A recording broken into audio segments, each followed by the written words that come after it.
In this video, we're going to go through some strategies for solving exponential and logarithmic equations, and then we're going to solve a few examples. So, one strategy is to rewrite the original equation in a form that allows the use of the one-to-one properties of exponential or logarithmic functions. Another strategy is to write an exponential equation in logarithmic form and apply the inverse property of logarithmic equations. And a third strategy would be to rewrite a logarithmic equation in exponential form and then to apply that inverse property of exponential functions. So in these next examples, we're going to go ahead and use some of these strategies to help us. So in our first set here, we have e raised to the x equals 72. And so what we can do here is we can take the natural log of both sides. So if we take the natural log of e to the x, and then also take the natural log of 72, what that's going to allow us to do is cancel out our natural log and our e, and that's going to leave us with x equals the natural log of 72. We can take this a step further by plugging it into our calculator, and that would give us x is going to be approximately 4.28. So it kind of just depends on what you're looking for, an exact answer or an estimated calculated answer. So if we take a look at letter B, here we have 3 times 2 raised to the x equals 42. So when we're looking at this problem, the first thing that we're going to want to do is to divide both sides by 3.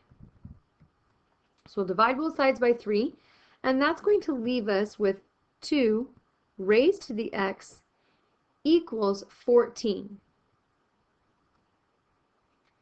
Now, you can't rewrite 2 to a certain power and get a 14. That doesn't work. It's not a multiple of it. And so what we'll need to do here is think about how can we get rid of that 2. And if we take the log of both sides, so if we take the log of 2 raised to the x and we take the log of 14, this should allow us to cross off our log and that base of 2, leaving us with x equals the log of 14. Now this right here, what I've done is a common mistake that most people make. You can't just take the log because that log has a base of 10. And what allows us to be able to cancel these out is when the bases match. So this would need to be a log base 2. It's the log base 2 because the bases match that allow us to cancel those out, leaving us with x equals the log base 2 of 14 as our solution. So make sure that you don't fall into that very common mistake. Now, if I was going to need to plug this into a calculator to get my result, I would need to use the change of base formula. So I would have to say x equals our log of 14 divided by our log of 2. You could even do the natural log of 14 divided by the natural log of 2 as well. Either would work. So when we plug that into our calculator, that's going to give us that x is going to be approximately 3.81. So we have our solution. So here's our exact solution, and here is our approximated solution. Let's take a look at letter C. Here we have 4 times e raised to the 2x minus 3 equals 2.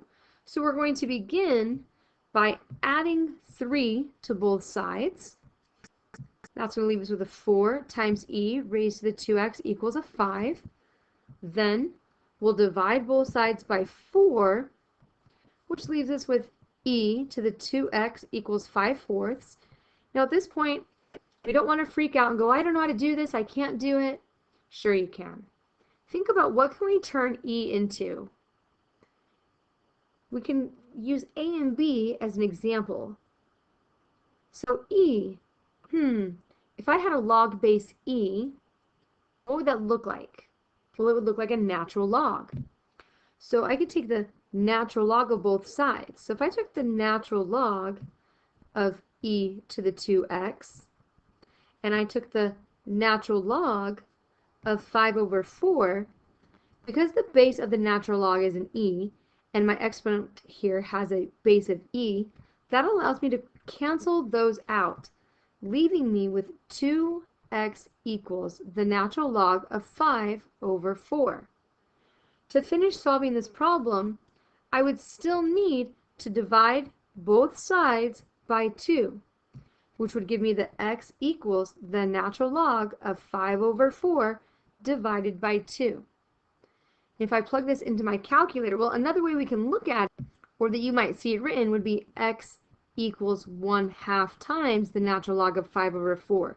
So this is the same answer. Okay, that's the same. So by plugging this into the calculator, I'm going to get an approximate answer of about 0.11. And so these are my exact and my approximated solutions. Solving exponential and logarithmic equations really just takes practice and understanding how the properties can be used. If we take a look at letter D, we have 2 times 3 raised to the 2x minus 5 minus 4 equals 11. So from here, we can kind of treat this like a normal equation. We'll add 4 to both sides, which leaves us with 2 times 3 raised to the 2x minus 5 equals 15. Then we'll divide both sides by 2, leaving us with 3 raised to the 2x minus 5 equals 15 over 2. And then from here, this is where we're like, gosh, what do we do? Well, we want to get rid of that exponent of a 3. And because logarithms and exponents are inverses of each other, this is where we want to take the log with whatever base the exponent is. So log base 3 of the 3 raised to the 2x minus 5. Whatever you do to the left side, you have to do to the right side. So we'll have, again, the log base 3, and this time it'll be a 15 over 2. Having the log base 3 and the exponent of 3 allows us to get rid of those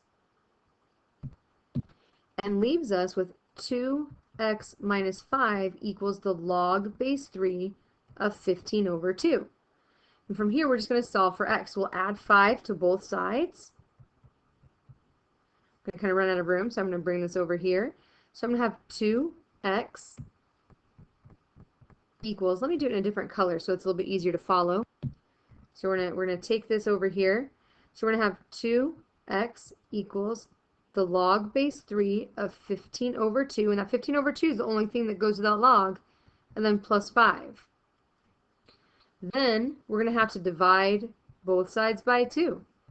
And as we saw in the last example, that means that we can simply write our answer as a 1/2 times the log base 3 of 15 over 2 plus 5. And that becomes our exact answer. Then if we take that and we plug that all into the calculator, that's going to give us an approximate answer of about 3.42. And so this would be my solution to this equation. All right, so I just gave us a little bit more room for problem E that we're going to do. So here we have E raised to the 2x minus 3 times e to the x plus 2 equals 0.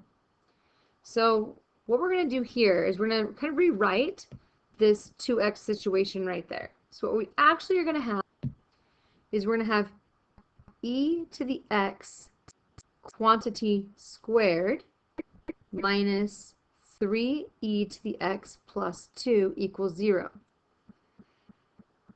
Now from here, we're going to use some u substitution, okay? So we're going to let u equal e to the x. So what we're really looking at here is u squared minus 3u plus 2 equals 0.